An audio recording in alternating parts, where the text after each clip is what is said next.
The Vegas Golden Knights win 7-2 in Game 2 of the 2023 Stanley Cup Final over the Florida Panthers, and they take a 2-0 lead in the Stanley Cup Final as we head to Florida for Game 3. Whoa! Real quick, want to bet? If you bet on this game, A, I hope you took the over, and B, I hope you did it at Sports Interaction. When the puck drops, do not blink, and also Sports Interaction has you covered. Pre-game live betting on all major sports and prop bets, and that includes Dangle's Doozies, where we got a bunch of stuff in the Cup Final and other silly goosery. Want to bet? Head to sportsinteraction.com/SDPN and download the Sports Interaction app, but only if you're 19 plus, and please play responsibly. All right, Panthers fans who are watching this, here's the good news. That was the one. That was the one.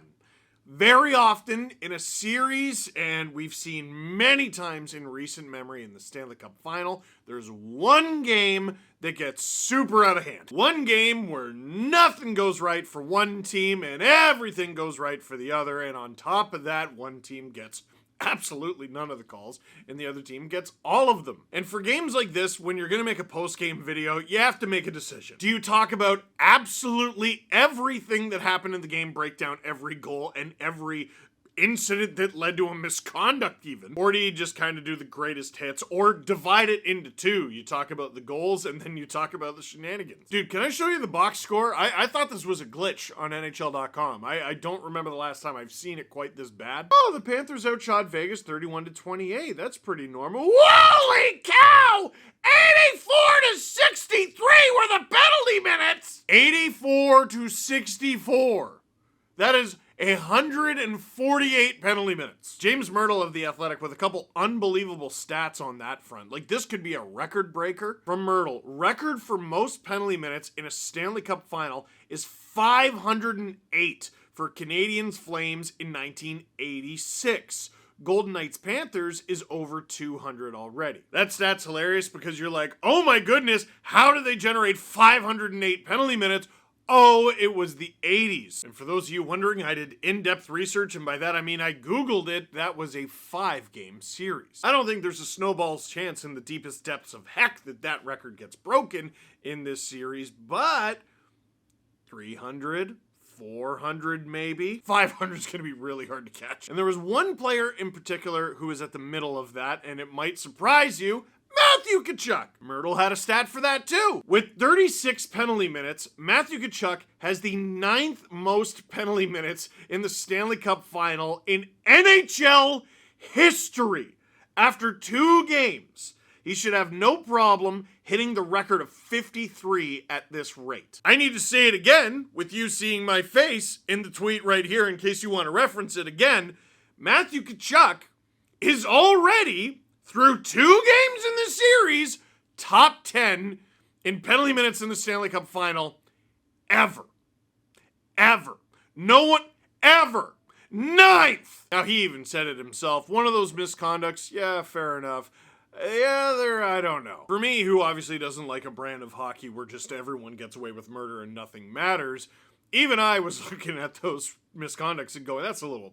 why? But it's very interesting because it reminds me of Matthew Tkachuk and his reputation as a playoff performer with the Calgary Flames. And if you're thinking to yourself, Steve, I don't think he really had a reputation as a playoff performer with the Calgary Flames. Yeah. 2022 Stanley Cup playoffs, the Calgary Flames taking on the Dallas Stars. It was a tale of 2 incredibly different teams. The Flames were way better, and the Stars had Jake Ottinger standing on his skull and brain, stopping everything. And through the first 4 games of that series, Matthew Tkachuk had 14 penalty minutes, including 2 games where he had 5 minutes. And in those 4 games, 16 and a half minutes, 18 minutes and 16 seconds, 16 minutes and 16 seconds, and 16 minutes flat. And if you're looking at that and going, well, that's just Daryl Sutter being Daryl Sutter, you might have a point. But also, for the rest of the playoffs, he played more than that. And like, the guy he was taking off was John Klingberg. And I'm just looking at that like, if I'm Dallas, I take that trade, actually. Now, it's not like he was useless in those first 4 games against the Dallas Stars. Tkachuk actually had 3 assists in those games. He was a good player for the Flames. He was a key player for the Flames.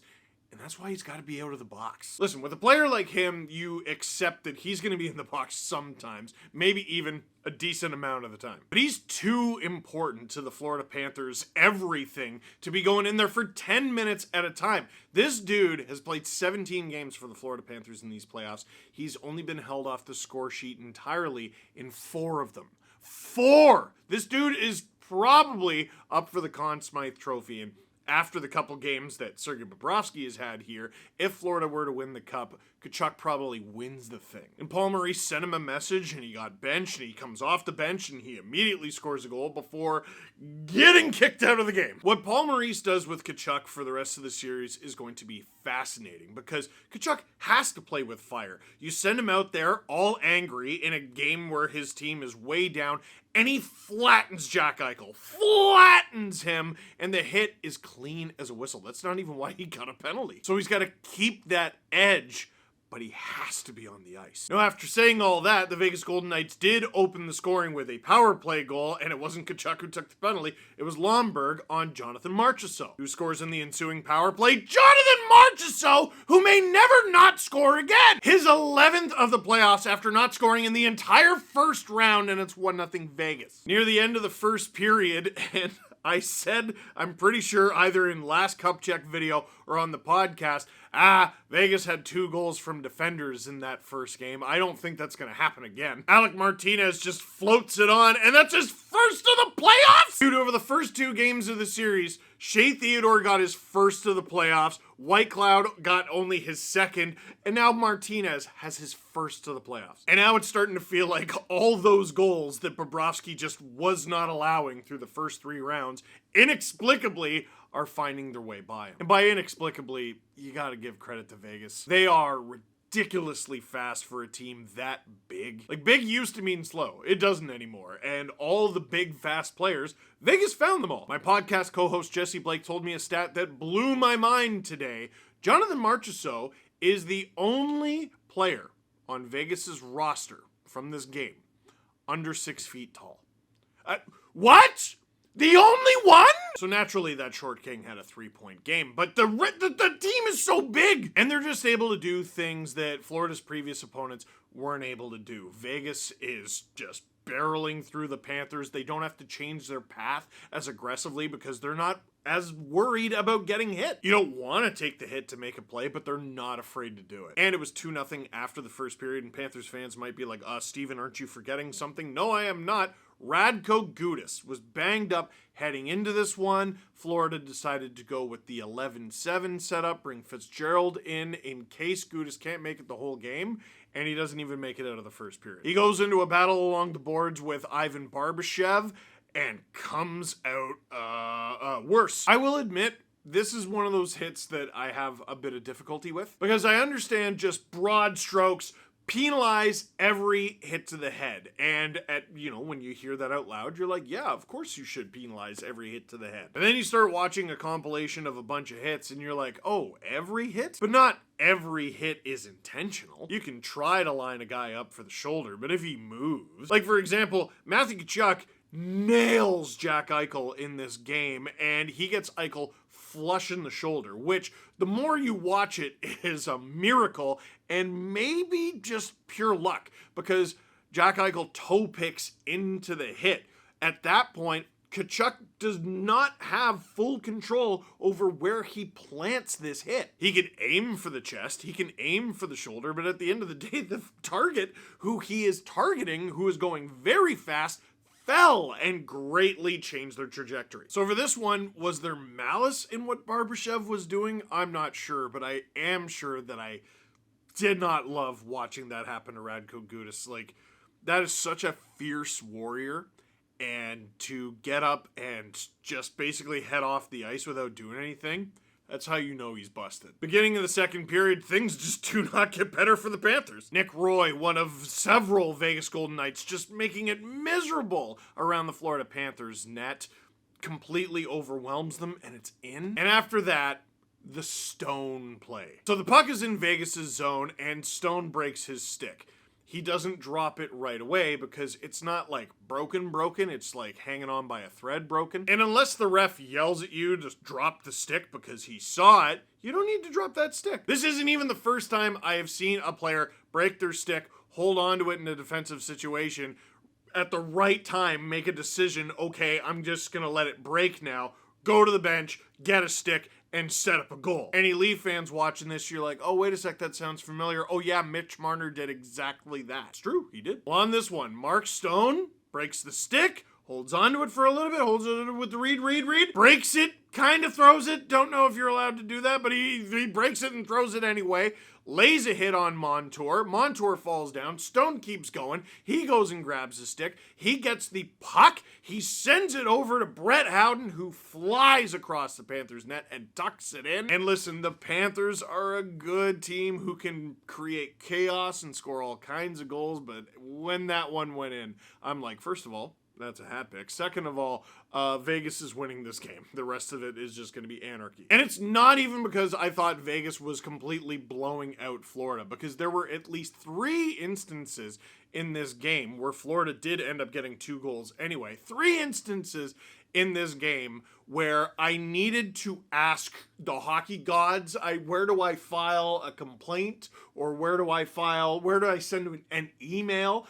I did not understand how the puck was not in Vegas's net. Shea Theodore cleaning it off the line, how? Several flurries of absolute madness, and Adin Hill, who has been fantastic, has no idea where the puck is. And then when he does the pick and cherry save with the glove, I'm like, yeah, no, they're winning. At the beginning of the third, Lundell does finally solve Adin Hill 14 seconds in. But Marchessault with his second of the game, barely over 2 minutes in. Yeah, no, sorry, this is done. And burying the lead a little bit here, Marchessault set up by Jack Eichel, who was somehow back in the game after that hit from Tkachuk. The second he goes down, before he even hits the ice and you see the helmet pop off, right away I'm like, oh my goodness, concussion. Then you see that he has all his faculties, but he's visibly in pain. The first thing I thought of, oh my god, the neck, oh my god, the neck! And I watch it a few times, oh, even if it's not the neck, even if it's the elbow, the shoulder. And then he comes out there looking like Jack Eichel! Amadio scores in the Stanley Cup final. Leaf fans weep.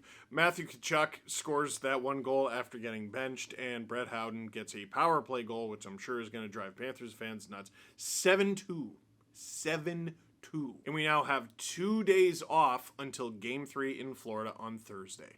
Questions. If this Bobrovsky shows up against the Leafs, do you think we'd be looking at a Leafs-Vegas final? As a Leaf fan living in Vegas, that would be the best. Aw, man, you gotta give Vegas credit where it's due. They're doing things and they're executing better than any of the Florida Panthers Eastern Conference opponents were able to. Boston, I'd be haunted this summer if I was a Bruins fan, because they should be here. And that's no disrespect to the Panthers. I think they made a fatal error with their decision for who to play in net. Ullmark was hurt, and they didn't make the decision to swap him out. And also, Patrice Bergeron tried playing through a herniated disc. Anyone watching this, you ever had a herniated disc? Were you able to do anything? You can't sit, you can't stand, you can't lie down. You certainly can't play games 5, 6, and 7 of a Stanley Cup playoff series. That's what Bergeron was going through. But Florida comes back, and they run over the Leafs, and they run over the Hurricanes. And you could say, oh, the Leafs outplayed them. Oh, the Hurricanes outplayed them.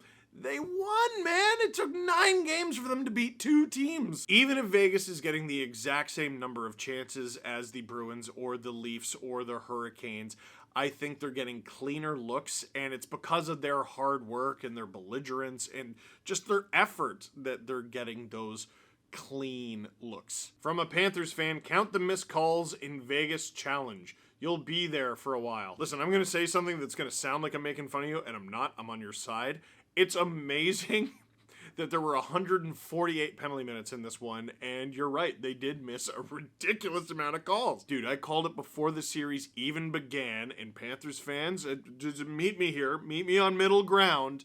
The Panthers and the Golden Knights in these Stanley Cup playoffs are the 2 teams who have gotten away with the most murder. And even the stuff some of these guys were punished for, they weren't punished enough. Pietrangelo, 1 game for the slash on Draisaitl is still such a disgrace. Buddy, we got 2 days off. 2 full days off before Game 3, and we're heading to Florida.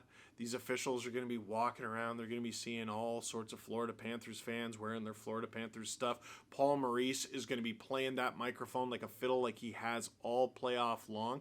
Dude, Craig Berube turned the tide of the 2019 Stanley Cup Final by complaining about the officials making completely legitimate calls against his team. It's the liar thing with Jim Carrey. Stop breaking the law! All you gotta say, well, good gosh darn, we get way too many penalties compared to the other guys. Who said it was supposed to be even? Why is it supposed to be even?